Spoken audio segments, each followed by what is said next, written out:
ES Audio. From the Evening Standard in London, I'm Mark Blunden and this is The Leader.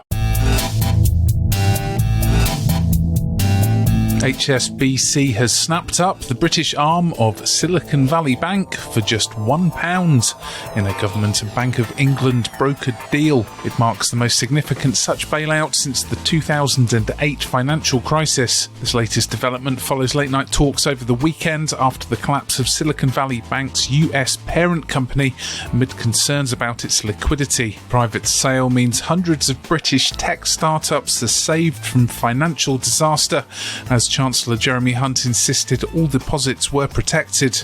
The buy-up sparked markets turmoil despite a plea to stay calm from boss Greg Becker on a conference call to investors. To discover more about the fallout from Monday's financial bombshell, the Leader podcast's joined by Jesse Griffiths, who's Chief Executive of Vauxhall-based Finance Innovation Lab. Jesse, what do we know? Silicon Valley Bank is, or was, a very big bank, so the 16th biggest bank in the US. And as the name suggests, it was largely a bank for tech companies. And it made a big mistake, basically. It shifted a lot of its money, its assets, into government bonds, which then lost value when interest rates went up.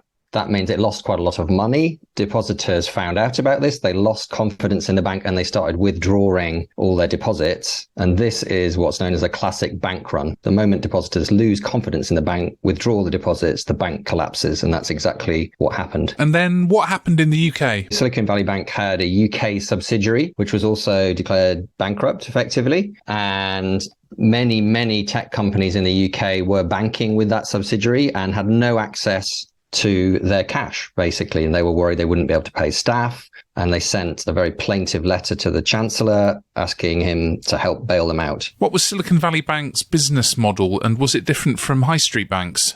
So, yeah, it's an unusual bank in that it mostly caters for startups in the UK and in the US, which means typically tech companies that are trying to grow very fast and need a lot of investment capital coming in to grow and then, hopefully become a household brand. That's their idea. But these are inherently very risky businesses. And in a sense, that made this a very risky bank in terms of the customers it had. And so what's really quite shocking about this whole fiasco is why the regulators on both sides of the pond didn't anticipate that this type of bank might need more tight regulation than other kinds of banks. So how could it fail? On the capital side, it's a fairly ordinary bank. And what had happened to it, in effect, was that actually it had done very well in the last couple of years. And lots of companies had moved their money into the bank. And so it had actually, I think, tripled in size in the last couple of years. And it had grown very quickly. And what it tried to do was to put that extra money into what it thought were safe assets, bonds, but without thinking about the fact that those assets could collapse in value. So it hadn't hedged that bet it was making.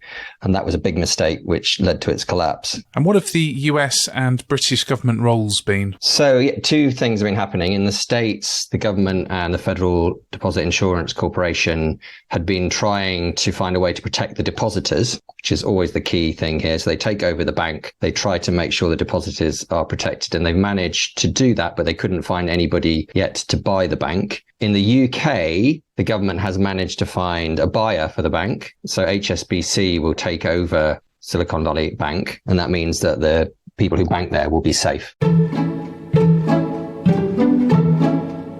Let's go to the ads. Coming up, are there any parallels with the 2008 financial crisis? Why not hit rate and follow in the meantime?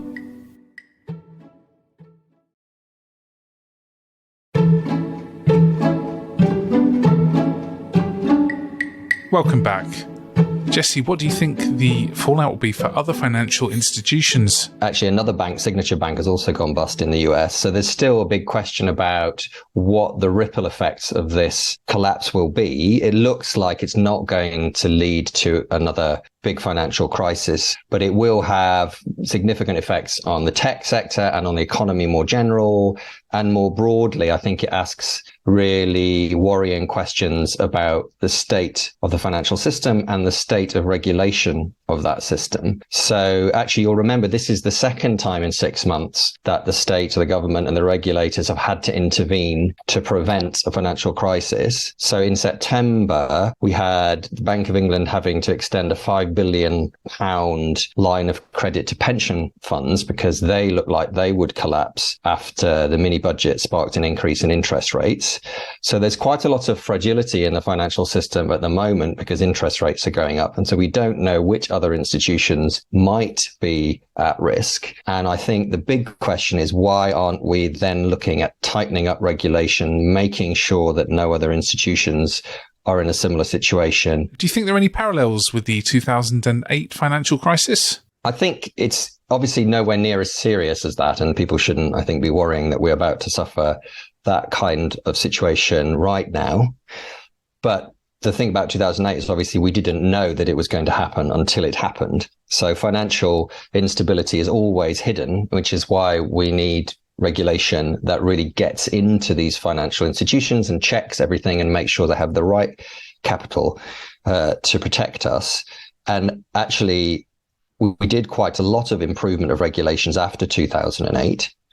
But now the government is trying to roll back on some of those regulations, which for me is extremely worrying. In this time of instability and change, we should actually, I think, be strengthening regulation. So one key example is one good thing we did after 2008 global financial crisis was we introduced what's called a ring fencing regime, which separates big banks, the retail part of the bank, the high street part, the part that you and I use, from the risky investment part. And that's sensible because then if the risky part has a problem, it doesn't mean that affects the banks that you and I use.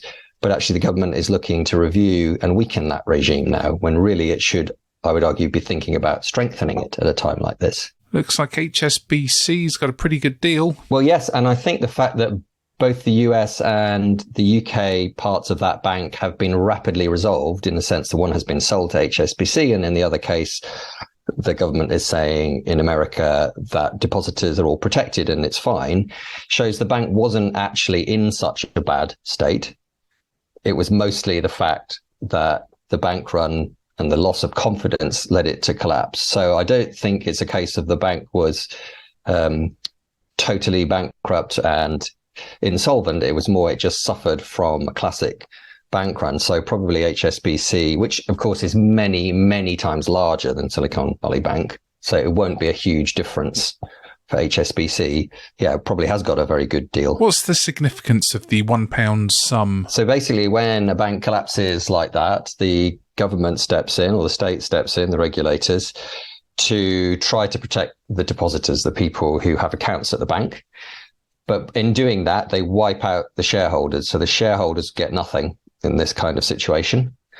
And that's why the government is able to sell the bank for £1, because the shareholders who used to own the bank get nothing. Finally, Jesse, thank you for your time. What would be the worst case scenario if the government hadn't stepped in? Well, we know this from history. So in the 19th century, there were a number of big bank runs like this, which led to serious financial crises, regular serious financial crises across the UK economy and the global economy.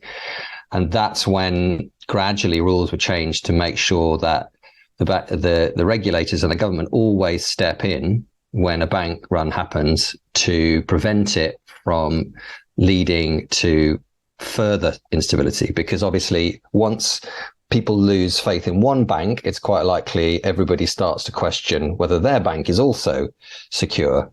And so that's why we have, deposit protection insurance in the UK up to £85,000. Your money is safe in any bank up to that amount, and in the States. And that's why the regulators always step in very quickly to try to resolve the situation. But really, the point is, we should be having strong enough regulation to prevent this kind of catastrophe from happening, because it is a catastrophe, obviously, it will be a catastrophe for a lot of people who will find themselves affected by this, because it will spread uncertainty about startups, uncertainty about the tech sector. It will be more difficult for that sector to raise capital in the future. We may find other financial institutions are affected by this, like Signature Bank has been, and so on. And so it's not like this is a great outcome. It just happens to be the best outcome in a bad situation. There's more on this story in the Evening Standard newspaper and online at standard.co.uk. That's The Leader. We're back on Tuesday at 4 p.m.